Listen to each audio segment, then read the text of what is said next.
네, 반갑습니다. 잘 지내셨죠? 네. 네, 오늘은 세 번째 계시와 은총에 대한 목회 적용을 위한 계시와 은총 같이 강의하도록 하겠습니다. 먼저 기도하고 시작하겠습니다. 하나님 아버지 참으로 감사드립니다. 이 시간에 또 하나님의 말씀을 우리가 사모하여서 또 현장에서 또 LMS로 이 강의를 듣고 같이 하나님의 말씀 가운데 깊이 은혜 받고자 합니다.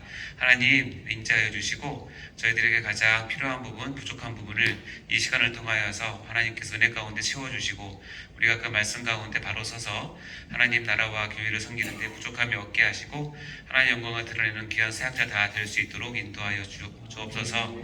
하나님 이 시간에 성령으로 임재하여 주시고 운행하여 주시고 주님께서 예비하신 그 놀라운 축복을 받아 누리는 귀한 시간 되게 하시고 우리 사랑하는 모두들 영육간의 강건함과 가정의 평안함과 그리고 사역의 길에 있어서 하나님의 인도함을 받아 최선을 다하는 귀한 자들 다 될 수 있도록 축복하여 주옵소서. 처음 시간입니다. 마지막 시간까지 주님께서 함께해 주시 믿사오며 감사드리며 예수님 이름으로 기도합니다. 아멘. 자, 오늘 세 번째 시간이고요. 여기 보면 신라고 있으면 세 번째 목회적 적용을 위한 계시와 은총. 그래서 오늘 계시와 또 은총에 대한 부분을 같이 할 텐데 우리 저번에 시간에 했던 거 리뷰 한번 해보도록 할까요?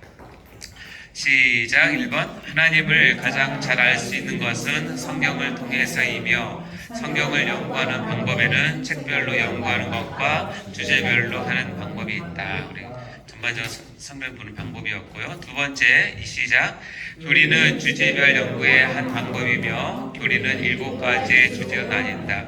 자, 이 순서 처음에 간단하게 봤는데 기억하시나요? 우리 조직신학의 순서인데 서론부터 한번 읽어볼까요? 시작. 서론, 진론, 인간론, 기독론, 구원론, 교회론, 종말론. 이 순서대로 가고 지금 이거 서론을 이제 시작했습니다.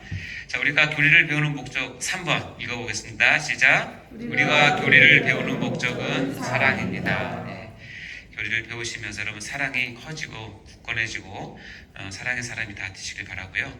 자, 종교에 대한 얘기인데 4번 시작. 인간은 누구나 본능적으로 창조주를 향한 마음이 있다. 그러나 타락하여 왜곡된 신관을 갖는 것이 종교이고 하나님의 은혜로 하나님의 형상을 회복한 자가 올바른 신관을 갖는 것이 참 종교이다.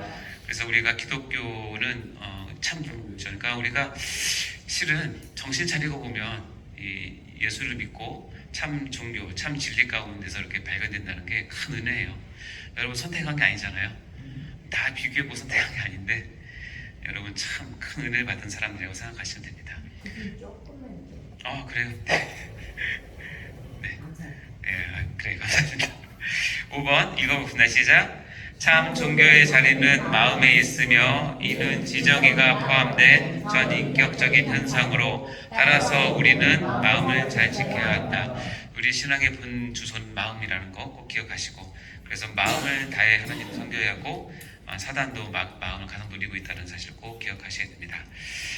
자, 우리가 7개의 교리 주제별 이제 서론을 지금 하고 있고 이 서론 가운데 오늘은 이제 계시와 은총에 대한 부분을 하도록 하겠습니다. 나눠드린 그 교환에 보면 1번부터 7번까지 있는데 먼저 서론을 볼까요?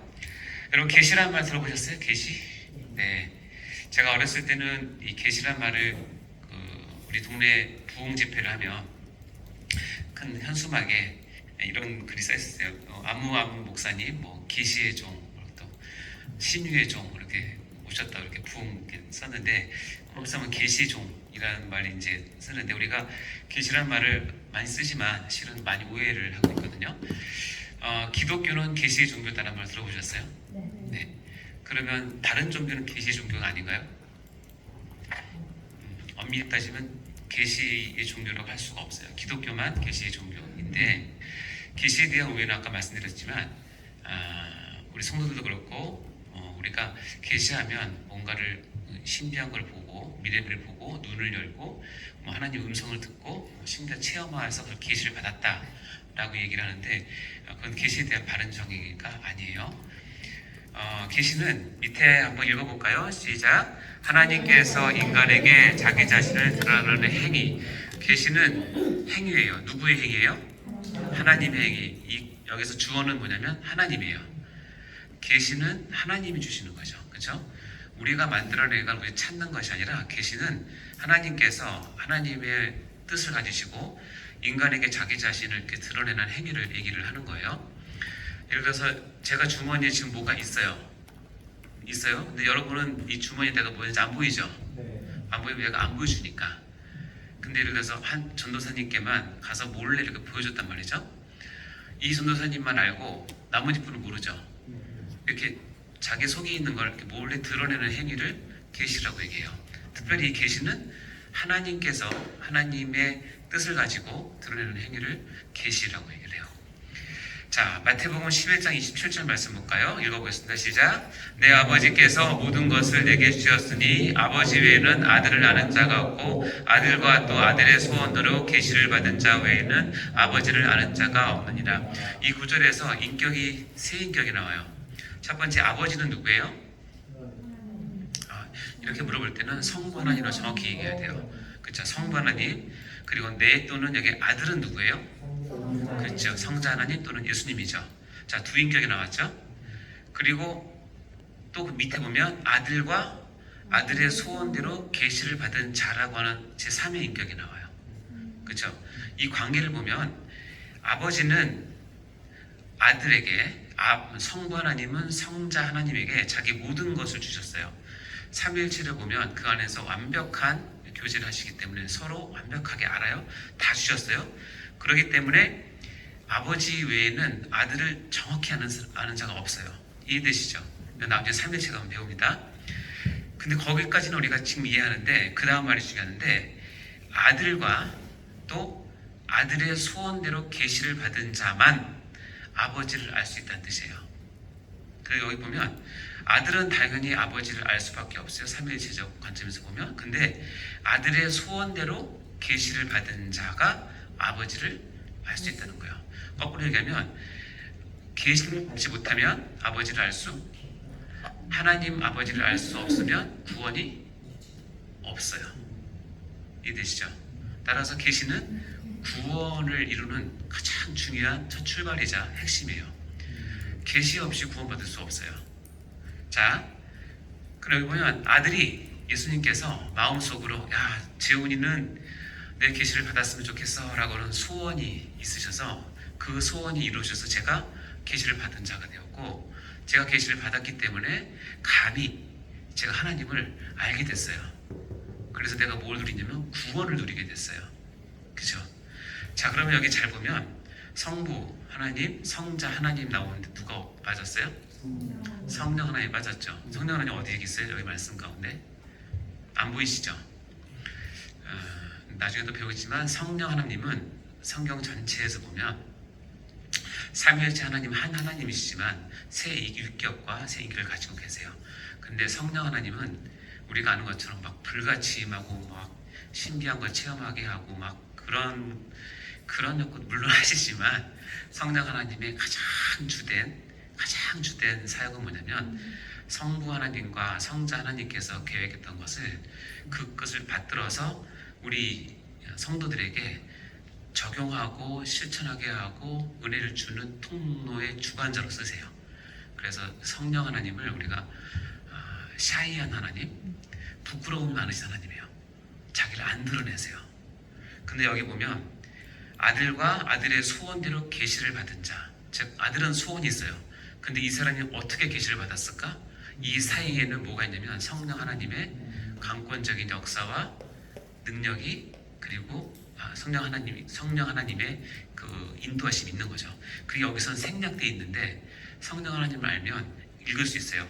아들과 아들의 소원대로 계시를 받은 자 어떻게 받았을까? 성령 하나님에 의해서. 그래서 성부, 성자, 성령이 다 드러나는 거예요. 그래서 성령 하나님은 늘 겸손하신 하나님이세요. 자기를 드러내지 않으시고 아버지의 뜻을 드러내시고 아들 예수님의 뜻을 드러내시고, 그리고 자기는 감추시는 그 성령 하나님이세요. 자, 여기 보면 중요한 건 뭐냐면 계시를 받은 자 외에는 하나님 아버지를 알 수 없다.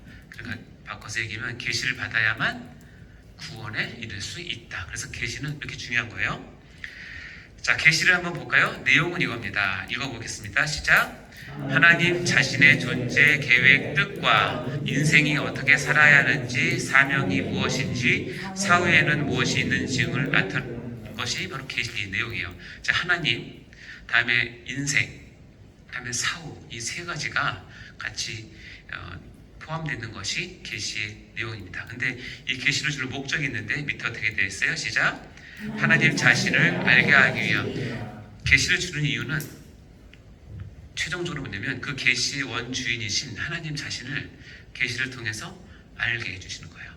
그리고 우리가 계시를 받았으면 그것을 받아서 신비한 체험을 하고 뭐 영적인 능력이 늘어나고 그것이 중요한 게 아니라 계시를 받은 만큼 뭘 알아야 되냐면 하나님 자체, 하나님을 아는 것으로 귀결되어야 된다는 거죠. 아시겠죠? 계시는 결코 우리 것이 아니고 우리의 자랑거리도 아니고 우리가 마음대로 할 수 있는 것이 아니라 하나님의 주권에 속한 부분이에요. 에베소 1장 17절 말씀 읽어볼까요? 시작.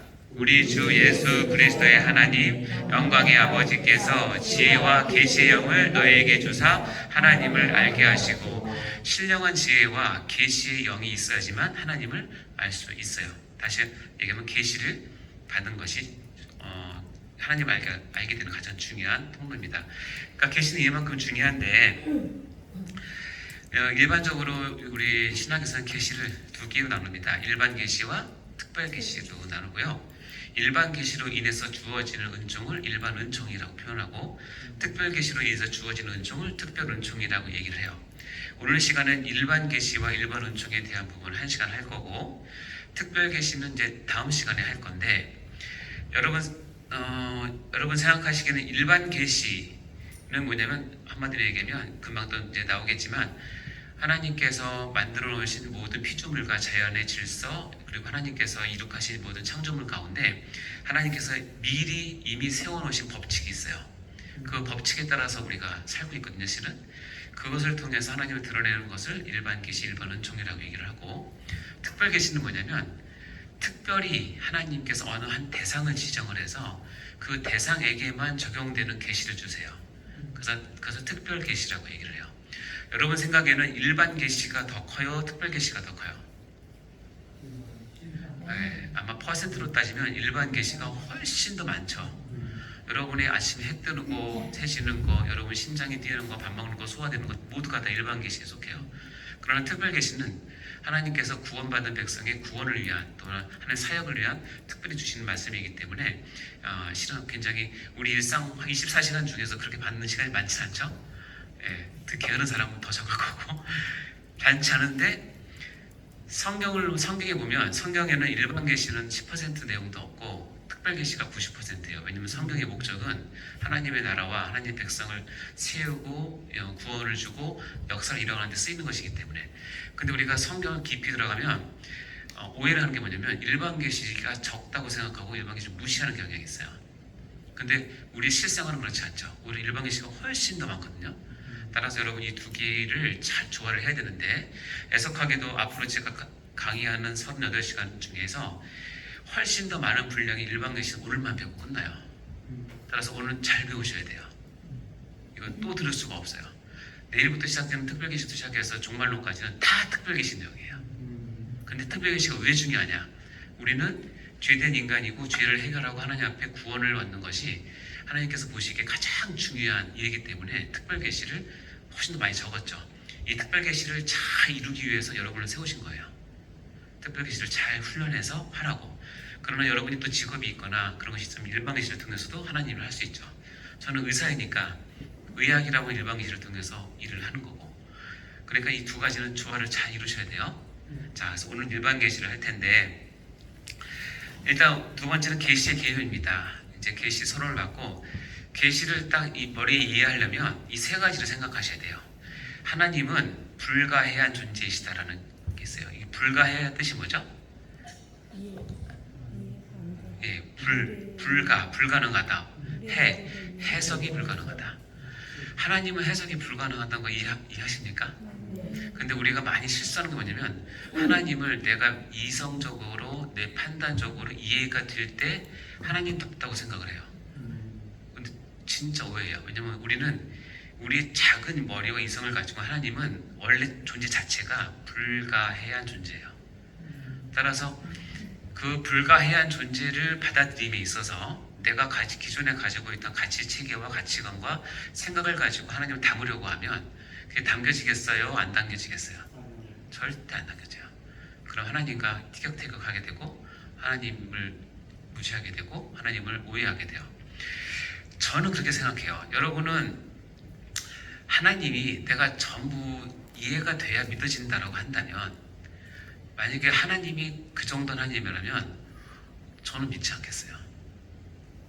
내 작은 머리로 이해되는 하나님, 그리고 내 작은 머리 판단 가운데 움직여주시는 하나님, 그 정도 믿을 거면 왜 하나님 믿습니까? 나 혼자 살면 되지.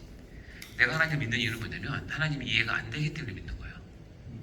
도저히 이해가 안 돼요. 이건 어떻게 해석할 수도 없고, 그런 하나님은 계시기 때문에 하나님의 선하시고 그리고 하나님의 뜻을 이루시는 완벽하시고 그리고 하나님께서 우리를 구원해 주시는 구주이시기 때문에 믿는 거지, 이해가 돼서 믿는 건 절대 아니에요. 그러니까 여러분 성도들하고 대화를 할 때 그런 부분들이 많이 부딪힐 수 있어요. 하나님 어쩜 그럴 수 있어요 저한테. 여러분 하나님을 이해하면 그런 말 할 수 없어요. 아니 어쩌면 저한테 하나님은 맨날 나한테 실수하시는 것 같아요. 왜 나만 갖고 그러나, 왜 나만 겪는 고난이냐고 슬퍼하죠. 그 찬양하시죠. 일단 전제 조건은 하나님은 우리와 격이 달라요. 레벨이 다르고 차원이 다르기 때문에 우리 머리를 이해할 수 없는 존재다. 자, 인정하시죠? 이것을 잘 표현한 것이 로마서 1장 11장 말씀인데요. 여기 노랗게 표현된 말씀을 좀 크게 읽어보시면 감이 좀 올 겁니다. 시작. 깊도다 하나님의 지혜와 지식의 풍성하며 그의 판단은 헤아리지 못할 것이며 그의 길은 찾지 못할 것이로다. 누가 주의 마음을 알았느냐? 누가 그의 모사가 되었느냐? 누가 주께 먼저 드려서 갚으심을 받겠느냐? 이는 만물이 주에게서 나오고 주로 말미암고 주에게로 돌아갑니다. 그에게 영광이 세세히 있을지어다. 아멘. 사도 바울은 제가 보기에는 구약은 대표적으로 다윗, 그리고 신약은 대표적으로 사도 바울이 하나님에 대해서 가장 그래도 깊이 체험하고 알았던 분이에요. 그래서 다윗은 그래도 약간 문과적인 기질이 있어서 시편이나 이걸 통해서 하나님을 드러냈고, 사도 바울은 내가 보기엔 약간 이과적인 되신 것 같아요. 그래서 논리가 기가 막힌, 그래서 로마서나 이런 것을 썼겠죠. 우리 믿음의 체계 그리고 신학의 체계를 바울이 기초를 놓았다고 해도 바울이 놓은 게 아니라 하나님께서 바울을 그래서 사용하신 거죠. 이 사도 바울이 그 명석한 그 당시로 엘리트였던 그 머리로 하나님을 체험하고 난 뒤에 했던 고백이 이거예요. 깊다, 깊도다. 하나님의 지혜와 지식이 풍성하며 헤아리지 못한다. 우리가 그를 찾지 못한다. 하면 세 개의 부가 의문문이 나와요. 부가 의문이 뭐예요? 답은 정해져 있는 게 물어보는 거예요. 자, 누가 주의 마음을 알았느냐? 알 수 있다는 거야, 없다는 거야? 알 수 없다. 누가 그의 모사가 되었느냐? 된다는 거야, 못 된다는 거야? 될 수 없다. 누구도 하나님의 카운슬러가 될 수 없다는 거야. 감히. 누가 주께 먼저 드리심을 받겠느냐? 드려서 갚으심을 받겠느냐? 그럴 사람이 없다는 뜻이에요. 이 부가 의문을 쓰므로 해서 하나님의 위대하신가 이 불가해한 존재라는 것, 자기가 깨달은 하나님의 큰 것을 지금 증명을 하는 거야. 근데 우리가 이거를 그냥 쑥 눈으로 읽으면 감동이 안 오잖아요. 이것을 알고 읽으면 야, 사도 바울이 이렇게 고백했으면 나는 뭐 말할 것도 없다, 이렇게 생각하시면 돼요. 아시겠죠? 자, 첫 번째는 하나님은 불가해한 존재라. 이것이 계시를 이해하는 첫 번째 개념이고, 두 번째 개념은 뭐예요? 사람은 유한하다. 인정하십니까? 여러분 유한하죠? 여러분 이 자리에 앉아있지만 여러분 몸이 하나이기 때문에 다른 곳에 갈 수는 없고, 그렇죠? 여러분이 지금까지 지내온 세월 되돌이킬 수도 없고, 유한합니다. 시간적으로나 공간적으로나 건강도 지식도 지혜도 다 유한합니다. 그건 뭐 누구나 다 인정을 할 거예요. 사람은 유한해요. 근데 사람들은 착각하고 살죠. 자기가 다 할 수 있는 것처럼 착각하고 사는데 그렇지 않죠. 욥기 38장에 보면 사람은 유한하다는 표현을 이렇게 합니다. 이게 이제 욥기 내용을 여러분 다 아시겠지만 앞의 내용들을 욥이 새 친구와 디베이트하면서 하나님에 대한 정말 엄청나게 많은 궁금증을 가지고 있어요. 근데 욥은 끝까지 뭐냐면 내가 왜 고난 받는지 하나님 알려주세요. 이게 욥의 진정한 마음이에요. 그러니까 하나님 원망하거나 하나님 이거 잘못했다 그런 얘기가 아니라 내가 의인하기보다는 내가 왜 하나님께 이런 고난을 받아야 되는지 이유를 알고 싶다는 게 욥의 진실한 마음이에요. 그러면서 하나님에 대해서 이렇게 하소연을 하는데 이때 하나님 나타나셨어요. 38장에 38, 39, 40, 41장까지인가가 하나님이 욥에게 대화하는 내용, 대화라기보다는 일반적인 질문을 퍼부으세요. 자, 욥이 지금 궁금한 건 하나님 왜 제가 고난받아요? 근데 하나님은 그때의 여호와께서 폭풍우 가운데 욥에게 말씀하세요. 무지한 말로 생각을 어둡게 하는 자가 누구냐? 이게 뭐예요? 지금 욥을 가르치는 거예요. 무지한 말로 생각을 어둡게 하는 자라는 거예요. 욥은 너는 대장부처럼 허리를 묶고 내가 네게 묻는 것을 대답해라 해봐라. 그러면서 첫 번째 질문인데 그 뒤에 70개인가 80개인가 질문이 나오는데 1번 질문만 이렇게 드릴게 대답해 보세요. 내가 땅에 기초를 넣을 때 너 어디 있었니? 내가 깨달아 알았거든 말해봐라. 대답하실 분. 하나님이 이 땅의 기초, 우주의 기초를 놓을 때 여러분 어디 있었어요?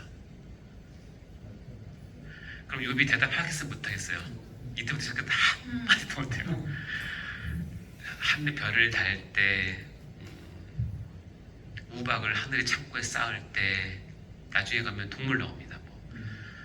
여러 동물들 많아요. 동물이 언제 잉태하는지. 그러니까 수십 개의 질문을 욥에게 쏘아다 보는데 욥은 한마디도 못해요.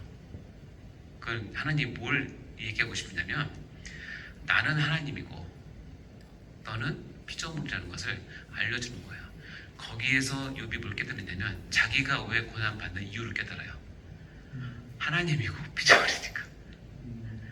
이건 철학도 아니고 이건 진짜 오묘한 거예요. 근데 하나님은 이렇게 다루세요. 하나님의 무소부재하심과 불가해한 그 본질과 인간의 하찮음과 유한한 본질을 딱 맞으셨을 때 거기서 뭐가 나오냐면 참신하게 나오는 거예요. 참신하게. 아, 내가 아무것도 아니구나. 내가 정말 하나님 앞에서는 티끌만도 못하구나.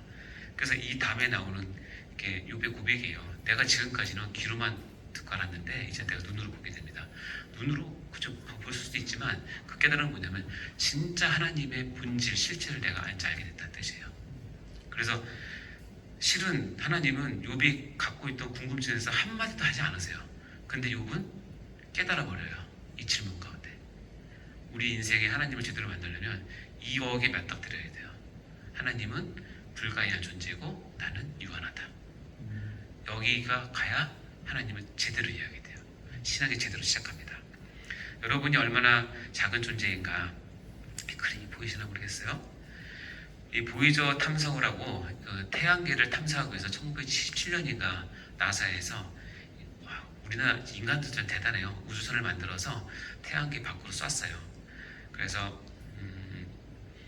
이게 77년에 발사해서 1990년도 그러니까 몇 년, 10년, 20몇 년 지난 다음에 명왕성까지 갔어요. 수금지와 목도천의 명이잖아요. 지금은 태양계에서 명왕성이 빠졌어요. 네, 왜냐면 지금 보니까 이게 우리 태양계가 아니라고 그러더라고요. 근데 이 당시만 해도 명왕성이 태양계 끝이니까 거기서 명왕성에서 사진을 다 찍었는데 어느 한 과학자가 아이디어를 냈어요. 우리가 보이저 탐사 1호한테 신호를 줘서 카메라 방향을 그동안 앞으로 봤는데 뒤로 돌려서 지구를 찍게 해보자. 그래서 이 명령을 쏴서 12시간이 지나서 거기 도착을 했고 이 카메라 돌려서 찍어서 받은 사진이 옆에 있는 사진이에요. 근데 이 사진이 저는 옛날에 강의할 때 구했는데 얼마 전에 TV 그 어떤 프로그램 보니까 이 사진이 굉장히 유명한 사진이더라고요. 진짜 그 명왕성 근처 태양계 가장 끝 명왕성에서 카메라를 돌려서 지구를 찍은 유일한 사진이에요. 지구가 어딨냐면요. 여기 보이십니까? 우리 불 꺼야 되는데 시간이 없으니까 저 점이에요. 저 점이 지구라는 거예요. 저 점에서 나는 키가 150, 너는 키가 170 그런 거죠. 나는 20평에 살고 너는 50평에 살고 막 그 싸우고 다투고 저 점에서 지금은 태양계를 벗어났다고 그러더라고요. 그래도 계속 사진을 보내고 있다고 하는데 참 대단한 인간들도 참 대단하긴 한데 여러분 태양계는 저 우주 가운데 저 전만도 못한 거 아세요? 태양계가 수백억 개 모여야 은하계를 이루고 은하계 자체가 수백억 개가 있어야 우주를 이루는데 끝을 몰라요 아직. 그거 누가 만들었어요? 우리 하나님한테 믿죠? 저 까만 공간은 비었다고 생각하시죠? 저기 누가 계세요? 하나님이 계세요. 저기 눈으로 보이면 겁날 게 없죠. 하나님이 또 저기 계시는데. 자, 두 가지. 하나님 불가한 존재다. 나는 유한하다. 이것이 되면 이제 중요한 게 이거예요. 그러면 여러분 계시를 받으려면 여러분 생각해. 인간이 유한한데 무한하신 불가해한 존재를 향해서 계시를 받으려고 올라가면 받을 수 있겠어요? 그렇죠. 불가능하겠죠. 그런 계시는 어떻게 해요? 이제 하나님께서 인간에게 주셔야만 되는 거죠. 이것을 계시의 방향성이라는 말을 갖고 있어요. 이 계시의 방향성을 이해하는 것은 여러분의 신앙의 방향을 이해하는 데 굉장히 중요한 도움이 됩니다. 이후로 진행되는 모든 논지의 초점 뭐냐면 계시의 방향성이에요. 하나님이 나에게 뭐 해야 된다? 주셔야 된다. 아무나 다 주시느냐? 일반 계시는 모든 인류에게 다 주시지만 정말 구원에 필요한 특별 계시는 하나님이 지정한 특별한 예정된 사람만 주시는 거예요. 그래서 계시의 방향성의 말은 굉장히 중요한데요. 자, 아래에서 위로 가는 것이 가능하겠어요? 불가능하겠죠. 인간끼리 서로 계시를 나눈다고 되겠어요? 불가능하겠죠. 위에서부터 하늘로부터, 즉 하나님으로부터 신으로부터 나에게 내려와야 계시가 유효하겠죠. 그 세 개 중에서 어떤 게 정답이에요? 이게 정답이겠죠. 그래서 이것을 보면서 우리가 어떻게 표현할 수, 이거는 말로 표현할 수 없고 이해할 수 없어서 우리가 이것을 한마디로 표현하면 은혜로다라고 표현하는 거예요. 이게 은혜예요. 여러분이 어떤 노력을 해서 여러분 세상 종교는 아까도 봤지만 아래에서 위로 가는 거예요. 내가 찾는 거예요. 고행을 해서 찾고 금식을 해서 찾고 경전을 읽으면서 찾고 찾아보는 거예요. 그래서 내가 부처가 되는 게 최고 목적일 수도 있죠. 그러나 그렇게 해서는 계시를 얻을 수 없고 은혜로 하나님으로부터 위에서부터 나에게 주어져야 내가 비로소 하나님을 아는 눈이 뜨이게 되는 거예요. 우리가 나누는 모든 이 성경 지식과 교리도 마찬가지인데 방향은 하나님부터 우리에게 오는 거예요. 여러분 잘 받으시면 됩니다. 은혜 가운데. 자, 계시의 종류를 볼까요? 계시는 아까 얘기했지만 일반 계시와 특별 계시라는 것이 있어요. 그래서 일반 계시와 특별 계시는 아까 얘기했지만 계시의 본질과 대상에 따라 나누는 용어고 또 큰 거는 뭐냐면 제한 계시와 초제한 계시가 있어요. 이것은 계시의 양태에 따라 나누는 건데요. 어렵지 않습니다. 이거는. 자, 일반 계시와 특별 계시는 일반 계시는 뭐냐 아까 얘기했지만 하나님과 피조물과의 모든 관계에서 드러나는 것을 일반 계시라고 얘기해요. 해가 동쪽에서 떠서 서쪽으로 가는 것 일반 계시고 봄, 여름, 가을 그 더운 여름이 지나서 이제 가을이 왔잖아요. 이걸 보면서 일반 계시예요. 여러분이 꽃을 보면서 바다를 보면서 하늘을 보면서 다 일반 계시예요. 그러나 이것은 하나님께서 특별히 만드셔서 피조물, 특별히 모든 인간에게는 공평하게 다 주시는 계시가 일반 계시고 일반 은총이에요. 그러나 특별 계시는 여기서 이제 신학적 용어가 들어가죠. 구속자와 피구속자라는 대상이 정해져요. 그 특별 계시는 아무나 얻을 수 있는 게 아니에요. 누구만 얻을 수 있어요? 하나님으로부터 지정받은 피구속자만 깨달을 수 있는 계시를 특별 계시라고 얘기합니다. 이해되시죠? 네. 자연 계시와 초자연 계시가 있어요. 자연 계시는 아까 얘기했지만 일반 계시 중에 하나님께서 이미 창조 때부터 세워놓은 법칙과 규칙이 있어요. 그 흐름대로 우리가 지금 살고 있는데 인간과 자연 현상을 통해서 하나님 되심을 드러내는 것을 자연 계시라고 얘기를 하고 때로는 특별하게 하나님의 목적을 가지고 자연의 법칙을 거슬러서 뛰어넘어서 그것을 파괴하고 넘어서서 초자연적인 방법으로 하나님을 계시하는 것을 초자연 계시라고 얘기해요. 우리는 자연 계시, 초자연 계시 나누지만 하나님 입장에서는 자연이나 초자연이나 같은 거예요. 뭐 하나님은 어려운 게 아니에요. 하나님은 어려운 게 아닌데 우리 입장에서 보니까 안 보던 걸 보니까 놀라는 거죠. 그러니까 이거는 우리 입장에서 이렇게 나눈다라는 것을 우리가 알 수 있겠죠. 자, 일반 계시 볼까요? 시편 19편에 보면 여기 보면 하늘이 하나님의 영광을 선포하고 궁창에 그의 손으로 하신 일을 나타내는도다. 날은 날에게 말하고 밤은 밤에게 지식을 전달하니 이렇게 쭉 되어 있는데 하늘, 궁창, 날, 밤 이런 우리가 천체의 어떤 흐름을 통해서 하나님의 하나님 되심을 이렇게 선포를 하는 내용들입니다. 이것이 이제 일반 계시를 통해서 알 수 있죠. 또 이게 해를 통해서 또 알 수 있는데 하나님이 해를 위하여 하늘의 장막을 베푸셨도다. 해는 그의 신방에 나오는 신랑과 같고 그의 길을 달리기를 기뻐하는 장사 같아서 하늘 이 끝에서 나와 하늘 저 끝까지 운행하며 그의 열기에서 피할 자가 없도다. 그래서 해와 하늘을 통해서 뭔가를 표시하는데 얼핏 보면 이게 해가 누구를 얘기하는 것 같아요? 얼핏 보면 신랑과 같대요. 여러분의 신랑 그렇죠? 이건 마치 뒤에 오실 메시아 그리스도를 찬양하는 내용일 수도 있겠다라는 느낌이 오지 않습니까? 해를 그리고 나오는 신랑과 같고 하늘 이 끝에서 나와서 저 끝까지 자연을 통해서 지금 예수님을 자꾸 생각하는 그런 것을 보게 되는 거죠. 자, 일반 계시를 보겠습니다. 로마서 1장 20절 말씀인데요. 이거를 한번 읽어볼까요? 시작. 이는 하나님을 알만한 것이 그들 속에 보임이라 하나님께서 이를 그들에게 보이셨느니라. 창세로부터 그의 보이지 아니하는 것들 곧 그의 영원하신 능력과 신성이 그가 만드신 만물에 분명히 보여 알려졌나니 그러므로 그들이 핑계하지 못할 것이니라. 여기 보면 하나님이 만드신 만물 위에 하나님께서 능력과 신성을 담아놨고 그래서 만물을 통해서 분명히 보이게 해놨다라는 거예요. 이게 이제 원칙, 하나님의 창조의 원칙인데, 이제 정리를 하자면, 자연 피조물 가운데 이것을 심어놨지만, 볼 사람은 보고, 못 볼 사람은 못 봐요. 누가 못 보냐면, 하나님께서 그것을 영안을 열어서, 쉽게 하면 구원을 시켜서 영이 살아나야 볼 수 있어요, 실은. 엄밀히 따지면. 그러나, 하나님의 하나로부터 은혜를 받아서 이 눈이 열리면 자연을 통해서도 하나님의 능력과 신성을 느낄 수 있어요. 따라서 우리는 어떤 신학자가 그랬어요. 우리는 하나님을 두 가지 책이 있다. 성경이란 책과 자연이란 책이 있다고 얘기를 해요. 이건 눈이 떠야 보이는 거예요. 아시겠죠? 그래서 우리가 아까도 종교회 때 얘기했지만 이것을 느끼긴 해요. 예수님 안 믿는 사람도 느끼긴 하는데 이 느낌을 참 창조주 하나님께 가는 것이 아니라 엉뚱한 신이나 자연이나 우상에게 가기 때문에 잘못된 종교가 생기는 것이고 참 창조주를 찾아서 거기에 예배하고 경배를 할 때 참 종교, 그게 기독교라는 얘기예요. 자, 다음 시간에 이어서 하겠습니다.